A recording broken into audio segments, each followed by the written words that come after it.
Hey, what's up? So currently is 22nd February 2020. Currently 9:22 a.m. So basically when I was coming back, so it's currently Sunday. I just came up from services, obviously. So after the service, when I was coming back, I was having this like thoughts in my mind about what I heard yesterday about the quote that Benson Idahosa was given. The quote that Benson Idahosa gave, not was given.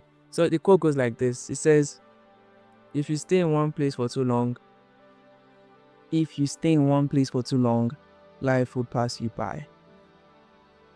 That hit me. That hit me. And it also goes the same thing when you are staying, like you are not doing anything, you're not making any choices, you're not doing anything. That's the same thing as going backwards. If you are staying in one place, that's the same thing as going backwards. When you are faced between two decisions and you just choose to stay in it, that's the same thing as going backwards, staying in one place. If you stay in one place for too long, life would pass you by. That hit. So at every time in your life, you should be constantly in motion. How will I put it? You should constantly have a direction and where you're coming from. So he said something like this: you should have, okay, I came from this. You should have where I came from and where I'm going to. I came from so and I'm going to so. So basically in your life, you should always be moving. Never, stagnation is not really a good thing. Stagnation is very deadly. Stagnation is also the same thing as going backwards. It's not staying where you stopped and continue from there later. No, when you stay where you stopped, you have gone backwards because life already passed you by. If you stay in one place for too long, life will pass you by. So that's the word for today. So if you stay in one place for too long, life will pass you by. Keep moving, keep making changes, keep making choices. No matter the choice you make, even though it's a bad one. The thing about bad choices is that people see very bad things in bad choices. But to me, bad choices are choices you make to teach you lessons. The price you pay is pain.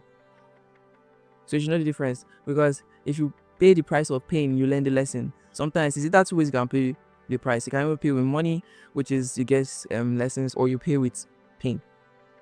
So sometimes paying with pain can stick better than paying with money, because paying with pain you don't want to receive that thing again. But paying with money you can always go back to it and go back to resources.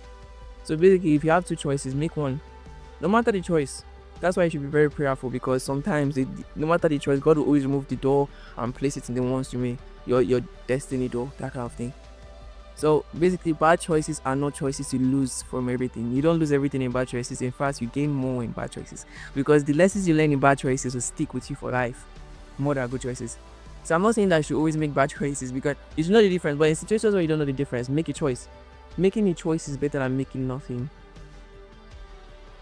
Making a choice is better than making nothing. Staying in one place for too long, life would pass you by. So that's the goal for today. I don't still know why my screen